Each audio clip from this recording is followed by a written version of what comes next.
Hey y'all, welcome back. August is here. That means we are gearing up for back to school, back to work, all of the post-vacation season fun things. And that means we're also getting closer to the most fun time of year, in my opinion. Today, I'm excited to share with you how to build a quick makeup routine, whether you have 5, 10, or 15 minutes, and some of my favorite products to achieve an everyday look while playing in more of these soft autumn colors. Let's get cozy, let's grab a drink, and get right into this video. Back to school, back to work, post-vacation makeup look. I want to start by thinking of what is my primary area of concern. I've already taken a step into doing that for me. My biggest concern is uneven skin tone. I always like to think about when I'm doing my skincare routine, what can I do to play into the biggest concern? Because the more different pieces of my routine I can focus on hitting those different points of concern, the quicker it will make all the following steps. I am trying out a new sunscreen. This is the Skin 1004 Madagascar Centella Pore Minimizing Velvet Finish Sunscreen SPF 50 Plus PA4 Plus. This is a beige tinted mineral based sunscreen. I wasn't expecting it to have as much of a tone up effect or evening effect as it did, but it does, and it gives the skin a really beautiful blurring step. For my day-to-day life, I always like to do a base layer sunscreen and then a tinted sunscreen to give me a little bit of coverage and a little bit of extra protection. It's not necessary, it's just a step I like to do to simplify. And then here in the clip I'll show you, I am applying my RMS Supernatural Radiance Serum SPF 30, and this is the shade Light Aura. They're really beautiful on their own. I can't say I'm crazy about layering them. Normally I layer this over something like my Beauty of Joseon, and it's gorgeous, but applied over the two, I do have a little bit of breaking up right here over my chin. Not a big deal because I can use my damp beauty sponge to go through and smooth that out. For the makeup routine, overall, my tone does feel a lot more balanced, but I could deal with a little bit more coverage. I like to use a tinted sunscreen because now I can just use a concealer. This is the NARS Soft Matte Complete Concealer in the shade Light 2 Vanilla. So using a fluffy brush, this is the BK Beauty A506. I can use this just to apply a little bit of coverage where I need it. So for me, it's right under the eyes. I find if I use a thin layer over a Real Pep base, it doesn't draw out the area around my eyes. I'm gonna use it around my chin and my mouth. This is my biggest area of concern. You can use your sponge or you can use a brush. I'm gonna use a brush just to maintain the most coverage, and I'm gonna pat. One of my biggest rules of thumb is get your base or get whatever your primary area of concern is to about 50 to 75% of the total of where you want it to be, because as we go through and work on and embellish other parts of our face, everything will come together a little bit more. So even though we're not directly addressing the area of concern, we're still getting some coverage boosting from diffusing of that central area of concern by embellishing and playing up other parts of our face. Right now, if I needed to run out the door and just catch a bus, catch a train, something like that, if I needed to be somewhere in a few minutes after I have my base on, what do I want next? For me, my eyes are feeling a little blank. Thankfully, my lips have a little bit of extra pigment to them, so my lips can hold their own as far as contrast. And I've got a little bit of rosiness in my skin, so I don't feel a dire need to add blush, but my eyes are lacking the definition I like. So for me, the first thing I would do is apply a little bit of mascara. So I'm gonna go ahead and apply my Etude Curl Fix mascara in gray brown.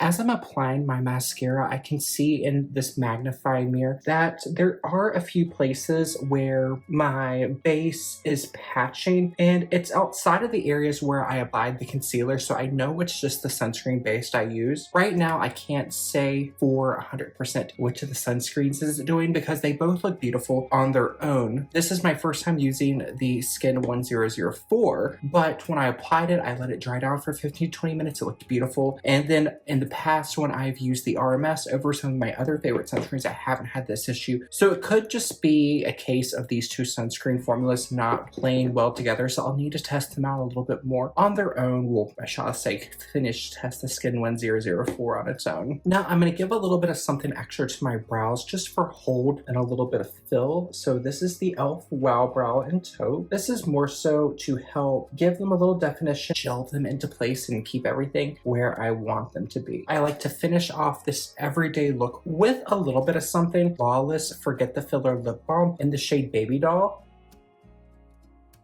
Now I have a little bit of a pink flush that ties everything in. It helps to pick up some of the rosiness in my cheeks. This is a great 5-minute out of the door makeup look. What happens if I give myself a few extra minutes to do a little bit more? Let's assess and see what I can do at this time. I want to add a little bit more coverage around my eyes where I had microblading done. I like to add a little bit of extra concealer right around my brow bone. This is also going to act as a brow highlight as I'm just adding that little bit of brightness. Also giving myself these few extra minutes, it will let my mascara do any type of transfer it's going to do so I can go back and clean it up. Also, I know for me, around my mouth is prone to shadowing throughout the day. I like to use a little bit of color corrector, so I'm going to take a little bit of my Huda Beauty Peach and put it just in the point of concern around my mouth. And then now I can go back to my concealer and just add a little bit more coverage. And then I'm going to go right over with that soft matte concealer from NARS. Now that I have 2 layers on and I'm blending with the peach, it is going to start looking a little bit more yellow than the rest of my face. So this is a great opportunity to share with you how to tone adjust when something happens. And the shade of lip balm I used, it is a really beautiful, more cool tone pink. But for all of this month of August, I really want to play with my soft, muted autumn color palette, as it's a really beautiful transitional seasonal color palette between summer and autumn. You have those really beautiful, soft, hazy tones, and they're neutral warm. So I want to balance my tones, create color harmony. So for that, I'm just going to spread any of my residual concealer out. When I slightly blur the edges from the area of which I'm covering, because even though I haven't really added a lot of that coverage to the other parts of my face, if I take a moment just to diffuse it out, again, I'm going to use a brush to help maintain my coverage. That will help give me just a little bit more balancing. So now you can't see a distinct where I applied my concealer around my mouth versus the rest of my face. If you want a little extra safety blanket, to take a slightly dampened sponge. I've shared before, if I'm going to use a damp sponge in my makeup routine, I dampen it before I do anything else in my skincare get ready routine. So that way it has time to dry out a little bit. That way I'm not using a sopping wet sponge. I'm going to move back to embellishing my eyes, because for me right now, I've got the lip balm on, I've got my base, I've got a mascara on, but I want a little bit more definition around my eyes. So I'm going to use one of my favorite soft autumn soft color eyeshadow palettes. This is the Tarte Tartlet in Bloom palette. And this is a palette I love. I don't use it a ton just because the shades are a little overwhelming for me and my cooler undertones. This is a really nice palette to use. And a quick everyday look I like to do is focus on 3 shadows. So I'm going to start off with the light matte called Charmer. And this is going to almost act like a lid brightener setting shade. Where I did apply my sunscreen over my eyelids, I'm going to use my finger to smooth that out, and then I'm going to use this light matte bone shade to set over also. I can use this to set that little bit of concealer I applied to the brow bone. If you are mid-week for work or school and you are just feeling like you need your Saturday or Sunday morning to sleep in and revive yourself, take a little bit of this light matte shade, highlight the inner corner of your eyes, so add a little bit of spotlight to make things feel just a little bit more bright and awake. I just noticed I have a little bit of mascara transfer under my eyes, so I'm going to use a clean spoolie brush and wipe that away. And now that I blanked out the upper lid, I feel a little blank, so I want to add a little bit of shimmer. So now I am going to use one of the 3 shimmers in this palette, and I am going to use Bunny Girl, which is this light coppery shade. And I'm going to pat that right over my eyelid. This is quite a bit warmer than I typically go, but it will add a little bit of brightness and will also help pull out some of the warm green tones in my eyes, because my eyes are a type of blue-green hazel that can shift from blue to green depending on what colors I use around my eyes. So I'm going to use a little bit of a gold that will add a little bit of warmth and brightness, and it will also help just to accentuate and play off the slightly cooler lip balm I have. I can go back to that eyeshadow brush I used just to soften out the edge. And a great thing I love about using a shimmer is a shimmer will have some type of base color. So once you apply the shimmer, if you use a brush buff on the edge, you can normally pull out some of that base color to create almost like a secondary color from that shimmer shade. This would kind of be where I had if I have 10 minutes. What happens if you have 15 minutes to get ready? 5 extra extra time to get ready, that is when I'm going to reach for a powder foundation. This is the new 2025 formulation of the MAC Studio Fix Powder Plus Foundation. This is in the shade NC13. This is a little bit warmer and more olive than my skin tone, but especially for this video, this will be perfect for warming up my skin. Also, sometimes when you're looking at seasonal color analysis, you'll see anytime you get to a spring palette or an autumn palette, which is a warm palette, you'll see things where it's like no cool blue tones. So then you see something like this lip balm shade and you're gonna be like, oh, that's beautiful, but that's not for me. If you are one of the seasonal sub palettes, so if you're in autumn, it would be soft autumn or deep autumn. You're on the spectrum, that means there's some neutrality. As long as you anchor whatever your shade with colors from your palette, you can get away with a little bit more color experimenting. So even though this more blue pink on the lips might not be the most optimal color for a soft autumn color palette,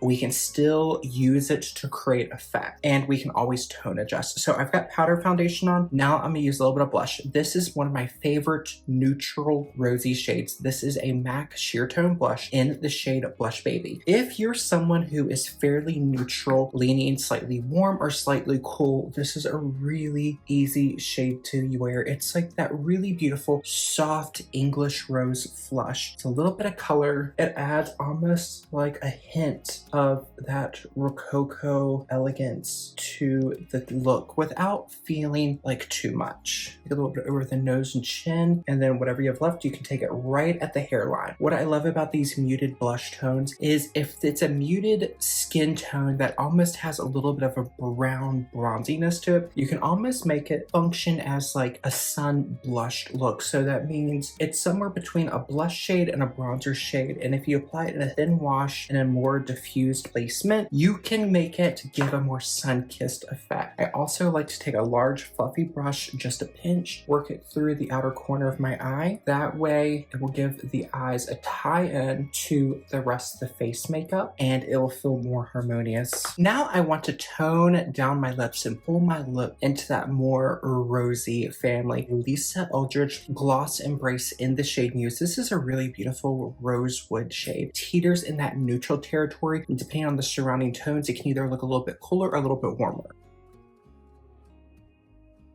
Between applying the blush, lightly dusting with my powder foundation, and putting a lip gloss on, I would have at least 2 minutes, we'll say. So I am gonna apply a little bit more blush because I always like a healthy flush on the cheeks. And then now is where, if you have 1 to 2 minutes and you need to make a game time decision, what you want to do to play up the rest of your look, look in a mirror, step back, full step back from the mirror, look side to side, look to yourself, what do you want to embellish? For me, I like how everything's looking, but my eyes still feel a little blank, so I'm gonna add a more volumizing mascara. So Maybelline Firework Washable Mascara in the shade Black Brown, and I am just going to coat my lashes and build them up.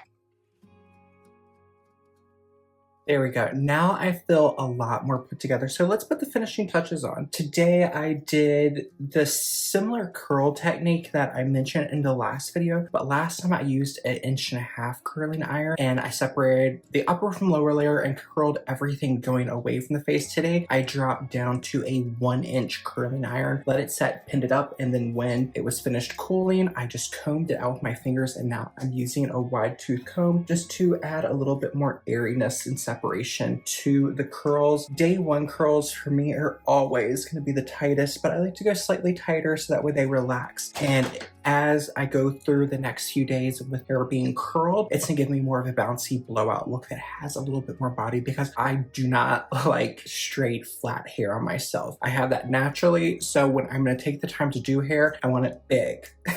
The way I like to finish off any look is with a fragrance. And for back to school, back to work, I like to think of fragrances that are quick and easy. You can go pair them with any outfit, any look, and they really serve as something as like a beautiful anchor to your entire look. But a lot of times in school and work, we can be these like little closer environments where there's more people. We don't have as much personal space as it's normally shared space. So I like to be a little bit more mindful about the fragrances that I'm choosing. I have 3 here that are subtle variations or sisters of each other in a sense, and they can really serve anyone from from someone who's in school up to someone who is in the working world. And we've got some nuance. These are fragrances that are going to sit close to the body. They're going to be beautiful, but they're just going to make you feel like the most beautifully fresh version of yourself without having to worry about bothering the people around you who might be sensitive to fragrance. The first one I love, especially for people who want something light, easy. It has youthfulness to it, but it isn't immature. It's a really beautiful, fresh, pretty skin scent. This is the original Glossier You. This is a Your Skin But Better, fresh out of the shower, slightly powdery scent. I really enjoy this. I wear this a lot for running errands, and sometimes I even wear it going to bed. Personally, I like more floral fragrances, so for me, I either like to use this for a more like subtle occasion, or when I want a really beautiful anchor, or I'm going somewhere where I know someone might be a little bit more sensitive to fragrances, or I want a more conservative fragrance, I will use this. Now, if you want to bump it up a little bit and add a little bit more sultry maturity while staying in that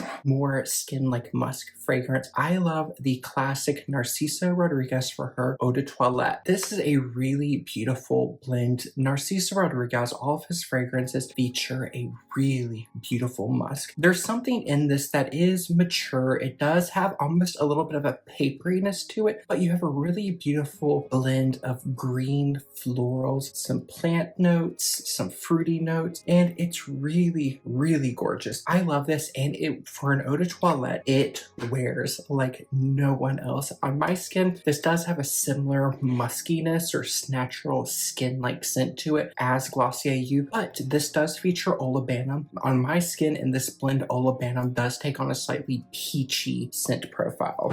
One of my favorites for everyday, and my bottle is getting low. This is the Narciso Rodriguez for her Eau de Parfum in the pink bottle. This adds a little bit more of a floral, fruity brightness. When you smell it, you do get that beautiful powdery cloud of musk, but you also get a really soft, rosy scent. This is one of my favorites, and it's just easy to wear. Generally, when we think about Eau de Toilette versus Eau de Parfum, we normally associate parfums with having more longevity than an Eau de Toilette. I find the Narciso Rodriguez is different. As far as lasting, I get about 3 to 4 hours out of Glossier You, meaning I definitely need to retouch this. Narciso Rodriguez for her Eau de Parfum, this I get about 6 to 8 hours. It will get me through a work day, but then if I'm going to wear this as my evening scent as well, I will need to touch up. Narciso Rodriguez for her, this is one I get 10 to 12 hours. Sometimes even after I shower, I can still smell traces of this lingering on my skin. For me, I love that this lingers and it lasts, because it's one of those scents that when someone hugs you, they're going to say like, you smell so good, but it doesn't leave a heavy trail. It's not going to overwhelm people around you. It's really beautiful, and this can take you all year. I reach for this most mid-autumn into early spring. When it gets slightly warmer outside, as far as my Narciso Rodriguez fragrances, I tend to switch to the Parfum for the warmer months, because it does have that rose note. It makes it a little bit brighter, a little bit more fun and flirty. So I like to have both on hand. They are both great. Honestly, any of the Narciso Rodriguez her fragrances in the tall bottle are gorgeous. If you want something a little bit more warm and cozy, I prefer for the cooler months, and the Narciso Rodriguez cube fragrances. Poudre is gorgeous, but for me that is definitely more of a sensual, cozy, comforting scent, because it does have a really beautiful creamy powdery to it. Alrighty, that is going to finish off today's video. Thank you so much for spending your time with me today, and we had a little bit of a shorter, quicker video, but this is a look I wanted to share because we are in a point year where there's so many changes going on. So how can we feel polished and put together while doing it quickly? So I was so thrilled to share with you a 5, 10, and 15-minute makeup look. Let me know what your favorite steps are in your quick everyday makeup routine. What is your non-negotiable step? I shared mine is evening out my skin tone and adding a little bit of contrast to the eye area. But what are yours? What do you like to play up? And also, let me know if anyone's major point of concern is adding blush. I've found some people in my life, most of my girlfriends are like really focused on perfecting the complexion. So if your number one is blush, please let me know that. And also let me know what your favorite back to school, back to work scent is for every day. I love these type of fragrances. Until we see each other again, take care of yourself wherever it is you're on the world, and I will see you later. Bye y'all.